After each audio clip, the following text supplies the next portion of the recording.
आजच डाउनलोड करा आणि तुमच्या आवडत्या मालिकांचा आनंद लुटा। हे काय आत्या, अहो घाबरू नका, आज नागपंचमी आहे। आजच्या दिवशी विषारी माणसांना सुद्धा काही करत नाही। ठेवते तिकडे, बाजूला करा ते।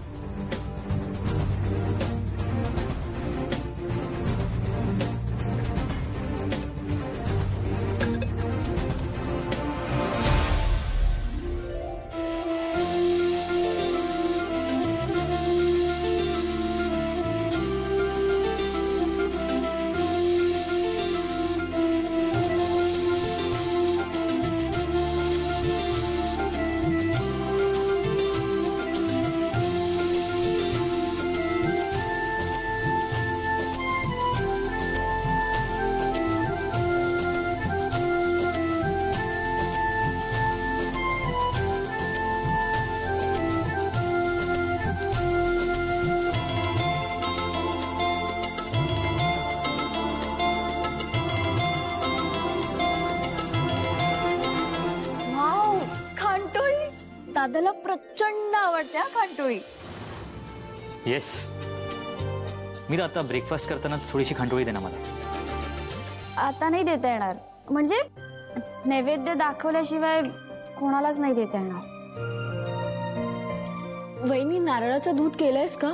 खांटोळी त्याच्यात बुडवून खायला ना खूप मजा येते, है ना? नागाच्या नैवेद्याचं काय आहे एवढं? साधा बिळात राहणारा प्राणी। नर्मदा आत्या, आज तरी असं बोलू नका। नाग म्हणजे महादेवांच्या गळ्यात असलेला एक दैवत आहे आणि श्री विष्णूंचाही शेषनाग सखा आहे। वहिनी, तुला सगळं माहिती असतं।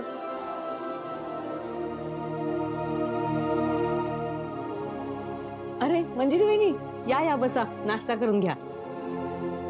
नाही, मी पूजा झाल्यानंतर खाईन। हाँ, दादासाहेब आणि अथर्व, तुम्ही दोघं अनन्या आणि वेदाला घेऊन महादेवाचं दर्शन घेऊन या। आपण सगळेच जाऊया ना? नाही, नको, आम्हाला पूजेची सगळी तयारी करायची ना, आम्हाला नाही येता येणार आता।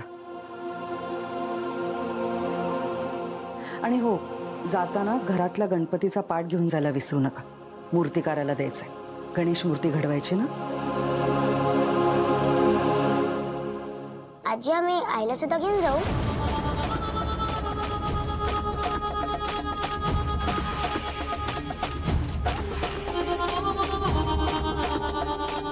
वेदा बाळा, घरात नागपंचमीची पूजा आहे ना, मग घरातल्या सुनेने घरात असणं गरजेचं आहे। तसंही तुझ्या आईला काही फार हौस नाहीये देवळात जायची।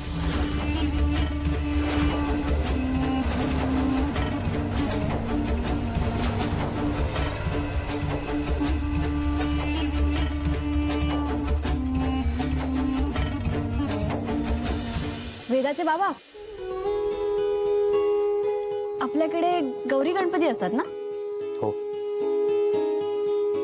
या वर्षी सगळं मी करणार। हा, ओके। फारच उत्साह आहे का तुला? हा? गौरीचा नैवेद्य पण करावा लागतो। आत्या, अहो करेन मी। गणपती आले ना की मी महिनाभर अगोदरपासूनच तयारी करायला सुरुवात करायची। म्हणजे आमच्या घरात खूप गाजावाजा नसतो, पण गणपती असले ना की सगळं आनंदाचं वातावरण असतं। मग गणपतीचं मखर बनवणं, दुर्वा आणणं, पूजा करणं हे सगळं मीच करते। आणि हो, मोदक सुद्धा दोन्ही वेळेला असतात आमच्याकडे। आई, तुला मकर करता येतो का? हो, तुला नाही येत? नाही। बरं, हे बघ, तू काळजी करू नकोस, मी तुला शिकवेन। आणि हो, सगळ्या आरत्या सुद्धा पाठ करून घेईन। हा,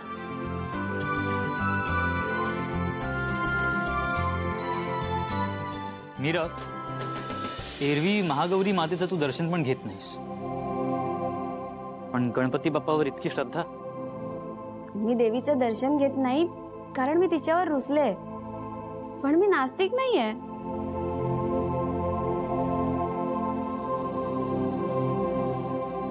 तुमची मुलाखत झाली असेल तर आता पटापट आवरा, देवळात जायचंय.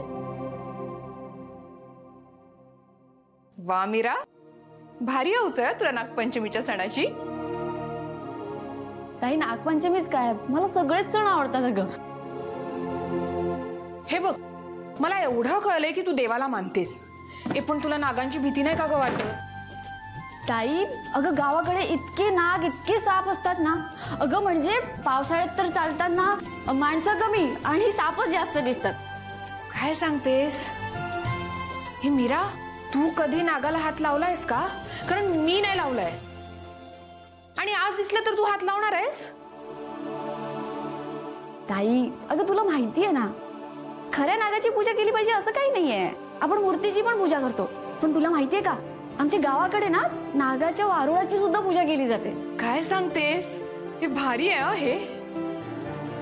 बरं, आज चुकून आपल्याला नाग दिसलाच तर मी हात लावे ना, म्हणजे मी प्रयत्न तरी करेन. हा ताई बाबांनी मला सांगितलं होतं की नागपंचमीच्या दिवशी जर एखाद्या आत्म्याने नागाला स्पर्श केला ना तर त्या आत्म्याला मोक्ष मिळतो.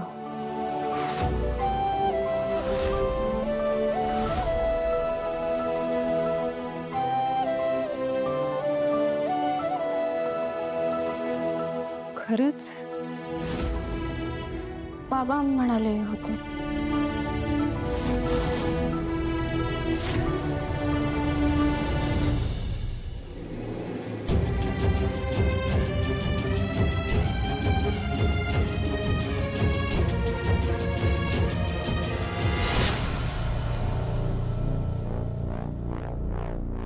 नागपंचमीच्या पूजेची सगळी तयारी झाली. हो आईचे, मी आता येतच होते आणि ती पूजेसाठी लागणारी मूर्ती सुद्धा आणली. हो, आणि तो नैवेद्य सुद्धा मी बनवून ठेवला. मीरा, मी काय बोलतेय ते ऐकून घेणार आहेस का तू? गोड बोलून तू अथर्व आणि वेदाला भुरळ घातली असलीस तरी सुद्धा मी तुझा सून म्हणून अजून स्वीकार केलेला नाही. नागपंचमीच्या पूजेनिमित्त मी तुझ्या पावित्र्याची परीक्षा घेणार आहे. आईचे, तुम्ही मला सून म्हणून स्वीकारणार असाल तर मी कोणती परीक्षा द्यायला तयार आहे. मीरा, परीक्षा काय आहे ते तर ऐकून घे आधी. उगाच उत्साहात कशालाही हो म्हणायला जाऊ नकोस.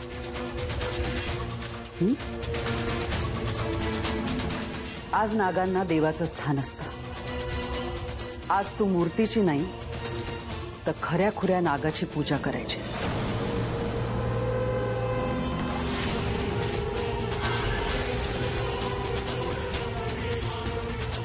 तू तुझ्या ओंजळीतून खऱ्या नागाला नैवेद्य दाखवायचंस.